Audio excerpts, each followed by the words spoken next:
¿Y si te dijera que los vikingos no eran solo guerreros salvajes con cascos de cuernos?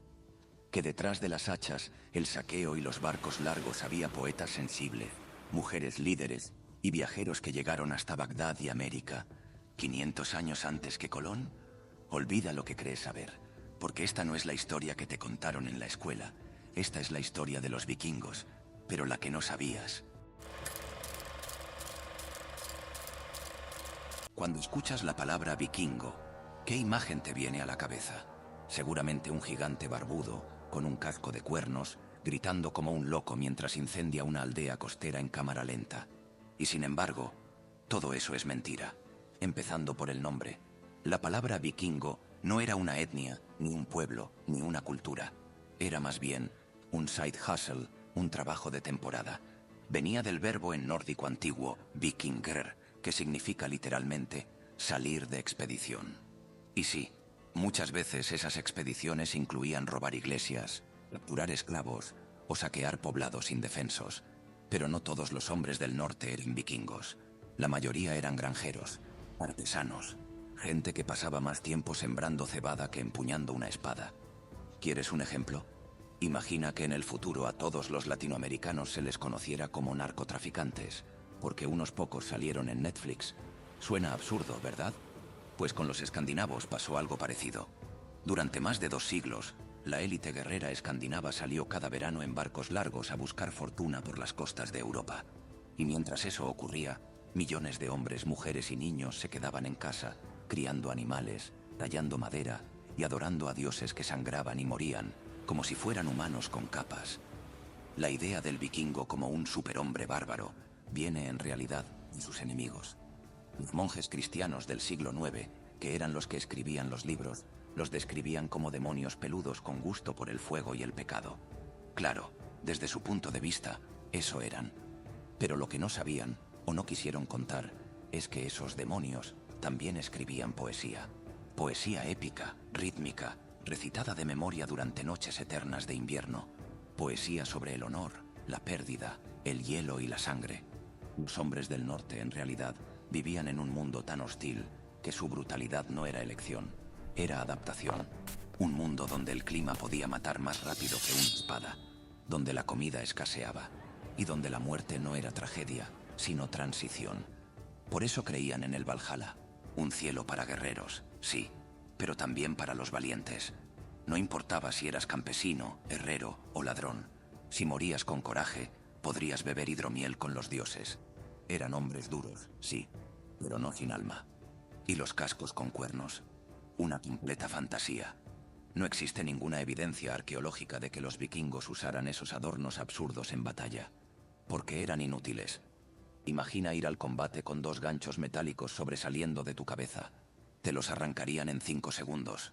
Pero claro, en las óperas alemanas del siglo XIX quedaban espectaculares. Así que Hollywood los adoptó. Y se quedaron. Y así, con una mezcla de pánico religioso, romanticismo del siglo XIX y mala televisión, la historia real fue reemplazada por una caricatura. Pero tú ya sabes la verdad. Y apenas estamos empezando. Ahora, escúchame bien. Si te imaginas a las mujeres vikingas como damiselas rubias bordando runas mientras sus maridos saqueaban Inglaterra, estás tan lejos de la verdad como un dracar en Marte.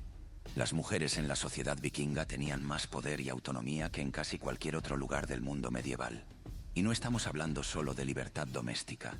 Hablamos de propiedad, herencia, liderazgo y guerra. Sí, guerra. Vamos con una historia. Año 2017. Un equipo de arqueólogos desentierra en Birka, Suecia, una tumba del siglo X. Dentro, encuentran una guerrera enterrada con 2 caballos, espadas, lanzas, flechas y fichas de estrategia militar. Durante más de un siglo, los expertos asumieron que debía ser un hombre. Era lógico. ¿Quién más tendría semejante arsenal? Pero un análisis de ADN reveló un giro épico digna de saga. Era mujer. Y eso lo cambió todo, porque no era la única. Las sagas islandesas, mezcla de historia y leyenda, están llenas de nombres femeninos como Lagertha, Brynhild o Freydis. Mujeres que navegaban, luchaban, lideraban y, sí, también amaban y traicionaban como cualquier personaje de Shakespeare. Pero esto no es solo mito. El derecho nórdico reconocía a las mujeres como personas legales completas. Podían ser comerciantes, tomar decisiones y, escucha esto, divorciarse. Bastaba con declarar frente a testigos que su marido era incompetente, abusivo o simplemente perezoso. ¿Te imaginas el escándalo en la Europa cristiana? Mientras en Francia una mujer podía ser quemada viva por adulterio, en Islandia una esposa vikinga podía enviar a su marido de vuelta con su madre, legalmente. Y no solo eso, las mujeres vikingas eran también las guardianas de la magia. La Seidr, una práctica mística conectada con el destino y los espíritus, era dominio femenino.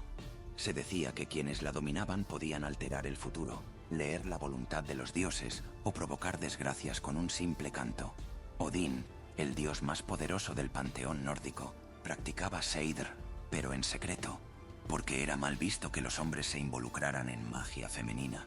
Sí, incluso los dioses sufrían de masculinidad frágil. El contraste es fascinante. Una sociedad ruda, guerrera y al mismo tiempo tan misteriosamente igualitaria en ciertos aspectos. Una cultura donde la espada y la palabra estaban al alcance de cualquier alma valiente, sin importar el género. ¿Eran feministas? Number, no pongamos palabras modernas en bocas antiguas, pero comparado con el resto del mundo medieval, eran una anomalía brillante. Una civilización que, en mitad de la oscuridad del hielo y la guerra, permitió que sus mujeres hablaran, lucharan y decidieran. Y eso, para su época, fue revolucionario. Si pensabas que los vikingos solo saqueaban monasterios en Inglaterra, prepárate. Desde Dinamarca hasta Groenlandia, desde Noruega hasta Islandia, desde Suecia hasta Bagdad. Sí, en el siglo IX, los vikingos navegaban los ríos de Rusia y Ucrania en barcos desmontables, comerciaban con esclavos y pieles y llegaban hasta el califato abasí. Allí, un diplomático árabe llamado Ibn Fadlan dejó uno de los relatos más detallados sobre ellos. Describió a los rus, vikingos suecos, como altos, tatuados y obsesionados con la limpieza, aunque también bárbaros a la hora de enterrar a sus muertos, incluyendo sacrificios humanos. Viajaban por oro, sí, pero también por prestigio, por cuentos, por canciones que contar al regresar, y algunos nunca regresaban.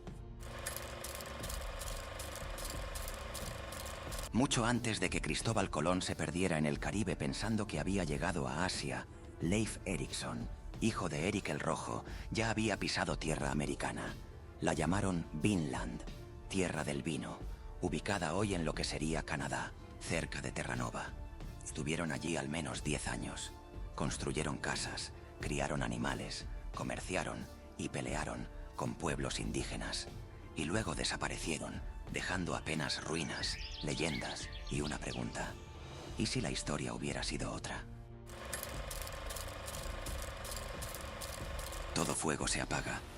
Para el siglo XI, los vikingos empezaron a cambiar. Adoptaron el cristianismo. Abandonaron los saqueos por el comercio organizado. Muchos se convirtieron en reyes, mercenarios o colonos. En 1066, con la derrota de Harald Hardrada en la batalla de Stamford Bridge, se considera el fin de la era vikinga. Una era que duró poco más de 250 años, pero que dejó cicatrices, nombres y canciones eternas. ¿Sabías que palabras como sky, egg, knife y husband vienen del nórdico antiguo? Su idioma aún vive, colándose en nuestras conversaciones.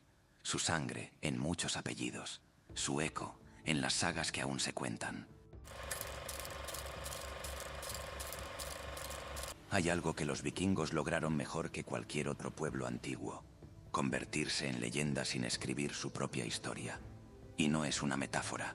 Durante casi toda la era vikinga, no dejaron textos escritos sobre sí mismos. No tenían cronistas. No escribieron manuales de navegación ni biografías heroicas. Su legado se tejió con piedras rúnicas, canciones orales y huesos enterrados en la turba. El resto lo inventaron los enemigos. Y más tarde, los artistas. El resultado fue una mutación histórica. Una civilización real, compleja y contradictoria, transformada en una mitología viral. Porque los vikingos no desaparecieron, fueron reciclados. Primero por los monjes medievales, que los pintaron como bestias sin alma, enviados por Satanás para castigar la cristiandad. después por los nacionalistas del siglo XIX, que los convirtieron en símbolos de pureza racial y virilidad nórdica, y más tarde por Hollywood, que los vistió con cuero ajustado, les dio abdominales imposibles y les regaló una pasión exagerada por los gritos guturales y el slow motion. Cada generación reescribió al vikingo según sus propias fantasías, y cuanto más irreal era la imagen, más pegaba. El vikingo como bárbaro sin cerebro. Funciona. El vikingo como superhombre blanco, libre, violento pero honorable. También. El vikingo como chamán existencial, bañado en sangre y destino. Claro, todo eso vende. Pero, ¿qué pasó con los hombres y mujeres reales? Los que cocinaban pescado fermentado en invierno. Los que vivían bajo techos de césped con olor a humo. Los que negociaban treguas en mercados flotantes. Los que temían morir, sin ser recordados. Ellos fueron borrados. El mito se volvió más fuerte que la memoria. Y sin embargo, aquí está la paradoja. Los vikingos también eran mitólogos por naturaleza. Su mundo estaba hecho de símbolos.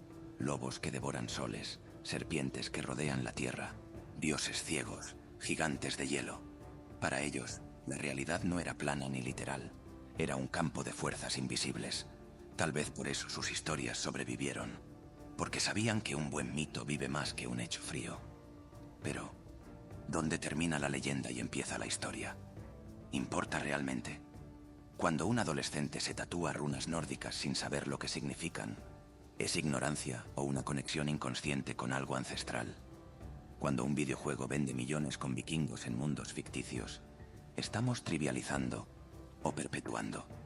Es posible que un pueblo muera, pero su sombra siga navegando entre nosotros.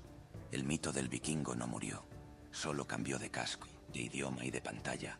Y quizás, solo quizás, nos sigue enseñando lo mismo que enseñaba hace 1000 años. Que lo único inmortal no es el cuerpo, ni la gloria, sino la historia que otros deciden contar sobre ti.